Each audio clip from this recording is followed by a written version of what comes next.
Assalamualaikum warahmatullahi wabarakatuh.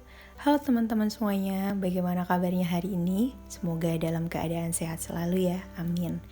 Di sini saya Imas Mintarsih, NIM 038 akan mempresentasikan mengenai gelombang feminisme dalam sosial, feminisme, dan emansipasi sosial.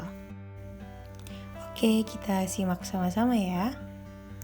Apa itu feminisme? Feminisme berasal dari kata feminin atau feminitas. Dari bahasa Perancis, feminine adalah sebuah kata sifat adjektif yang berarti kewanitaan atau menunjukkan sifat perempuan. Selanjutnya, Wolf mengartikan feminisme sebagai sebuah teori yang mengungkapkan harga diri pribadi dan harga diri semua perempuan. Sedangkan menurut William Outwhite, feminisme didefinisikan sebagai advokasi atau dukungan terhadap kesetaraan wanita dan pria, diiringi dengan komitmen untuk meningkatkan posisi wanita dalam masyarakat. Selanjutnya muncul gerakan feminisme awal. Gerakan feminisme awal merupakan sebagai usaha untuk menghadapi patriarkis antara tahun 1550 sampai 1700 di Inggris. Fokus perjuangan feminisme awal adalah melawan pandangan patriarkis mengenai posisi subordinat perempuan karena dianggap sebagai makhluk yang lebih lemah, lebih emosional, dan tidak rasional. Pemikiran ini dimungkinkan karena berkembangnya pencerahan di Inggris yang mempengaruhi pemikiran mengenai perempuan sebagai bagian dari masyarakat yang turut berperan bagi perkembangan masyarakat. Feminisme terbagi dalam 3 gelombang besar yang masing-masing saling menegasi dan tentunya juga saling melengkapi satu sama lainnya. Ketiga gelombang besar tersebut diantaranya adalah yang pertama ada feminisme gelombang pertama. Feminisme gelombang pertama dimulai dengan tulisan Mary Wollstonecraft, The Vindication of the Rights of Women pada tahun 1792 hingga perempuan mencapai hak pilih pada awal abad ke-20. Tulisan Wollstonecraft dilihat Sanders sebagai tonggak gerakan feminisme modern.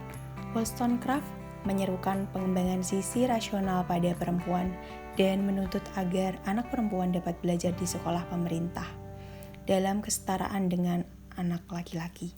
Pendidikan ini diharapkan Wollstonecraft akan mengembangkan intelektualitas perempuan sehingga mampu berkembang menjadi individu yang mandiri, terutama secara finansial. Feminisme gelombang pertama juga sudah diwarnai oleh usaha beberapa perempuan untuk memperjuangkan hak perempuan setelah menikah dan hak asuh anak setelah perceraian. Salah satu pejuang hak perempuan yang sudah menikah yang paling menonjol adalah Caroline Norton yang memperjuangkan hak asuh atas anak-anaknya setelah Caroline bercerai. Aktivitas ini merangsang tumbuhnya kesadaran mengenai ketertindasan perempuan yang kemudian mendorong munculnya berbagai organisasi untuk membela nasib kaum perempuan. Aktivitas kaum feminis di Inggris ini bergaung juga di Amerika yang mencapai tonggak penting pada Seneca Falls Convention pada tahun 1848 yang menuntut dihapuskannya semua diskriminasi berdasarkan jenis kelamin. Selanjutnya yang kedua adalah feminisme gelombang kedua. Feminisme gelombang kedua merupakan gerakan pembebasan perempuan atau biasa disebut dengan istilah woman liberation. Gelombang ini muncul sebagai reaksi ketidakpuasan perempuan atas berbagai diskriminasi yang mereka alami, meskipun emansipasi secara hukum dan politis telah dicapai oleh feminisme gelombang pertama. Menurut Tonham, feminisme gelombang kedua di Amerika dapat dikelompokkan menjadi 2 aliran. Kelompok pertama merupakan aliran kanan yang cenderung bersifat liberal yang bertujuan untuk memperjuangkan partisipasi perempuan di seluruh kehidupan sosial di Amerika dengan hak dan kewajiban yang sama dengan laki-laki. Aliran ini ada di bawah organisasi National Organization for Women, organisasi perempuan nasional, yang didirikan oleh Betty Friedan pada tahun 1966. Aliran kedua sering disebut aliran kiri dan bersifat lebih radikal. Feminisme radikal berakal reaksi pada feminis yang merasa tidak terfasilitasi dalam feminisme liberal National Organization for Women karena perbedaan ras, kelas, dan protes terhadap kekejaman Amerika dalam Perang Vietnam. Konsep utama feminisme radikal adalah consciousness raising dengan paham the personal is political. Paham ini percaya bahwa kekuasaan patriarki bekerja pada institusi-institusi personal seperti pernikahan, pengasuhan anak, dan kehidupan seksual. Menurut aliran ini, perempuan telah dipaksa oleh patriarki untuk bersikap apolitis, mengalah, dan lemah lembut. Mereka menentang kontes-kontes kecantikan karena menganggap kontes-kontes tersebut sebagai sarana untuk mencekoki perempuan dengan standar kecantikan yang melemahkan posisi perempuan. Selanjutnya yang terakhir yaitu feminisme gelombang ketiga atau dikenal dengan post-feminisme. Aliran ini dimulai pada tahun 1980 sampai sekarang. Aliran ini begitu populer dan banyak dijadikan rujukan oleh para feminis modern. Meskipun demikian, banyak tokoh feminis yang menganggap bahwa feminisme gelombang ketiga berbeda dengan post-feminisme. Hal ini disebabkan karena post-feminisme merupakan gerakan yang menolak gagasan feminisme gelombang kedua. Pada gelombang ketiga, gerakan feminis ini memfokuskan sesuatu yang tidak terdapat pada tuntutan gelombang kedua.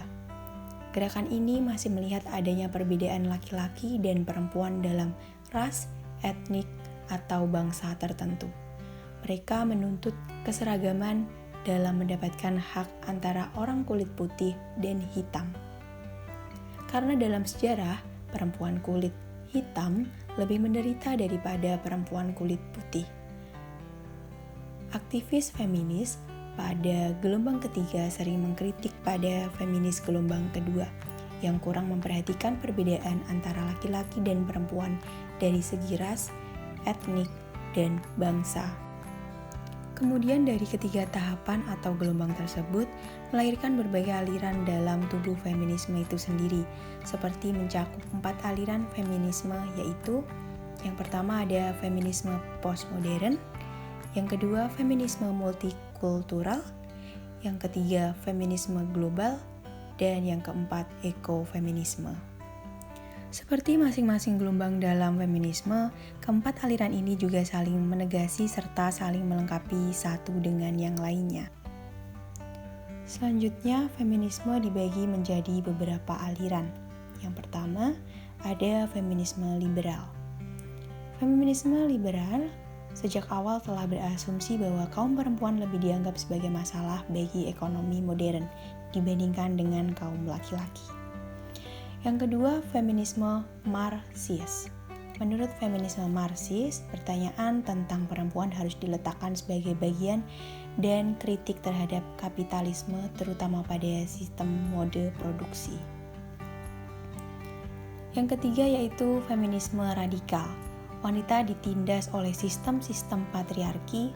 Ini adalah penindasan-penindasan yang mendasar yang secara signifikan berhubungan dengan penindasan berganda seperti rasisme, eksploitasi jasmaniah, heteroseksisme, dan klasisme. Yang keempat yaitu feminisme sosial. Bagi feminisme sosialis, patriarki dan kelas adalah sumber penindasan. Juliet Michel sebagai peletak dasar feminisme sosialis dengan jelas menyejajarkan konsep patriarki dan kapitalisme. Yang kelima yaitu feminisme kultural. Fokus feminisme kultural adalah pandangan bahwa feminitas merupakan bentuk perilaku manusia yang paling diperlukan. Dan yang keenam yaitu feminisme pasca strukturalis. Kaum feminisme pasca strukturalis memfokuskan pada cara-cara pemecahan masalah secara individual seperti diskriminasi ekonomi. Selanjutnya kita menginjak pada bagian emansipasi sosial. Menurut Wim Evertime, emansipasi bukanlah sebuah ideologi, lebih tegas lagi bukan ideologi kelas, melainkan suatu gejala sejarah dan sosiologis yang sangat penting, barangkali bahkan mendasar, yakni ia pertama-tama adalah aksi berdasarkan dan senantiasa terjadi dalam perjuangan. Emansipasi berawal dari apa yang diperjuangkan rakyat sebagai pembebasan.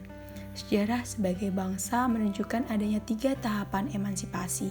Yang pertama yaitu berjuang untuk persamaan, yang kedua berjuang untuk pernyataan diri, dan yang ketiga berjuang untuk masyarakat baru yang berdasarkan pada solidaritas di antara berbagai golongan yang tadinya berkedudukan rendah.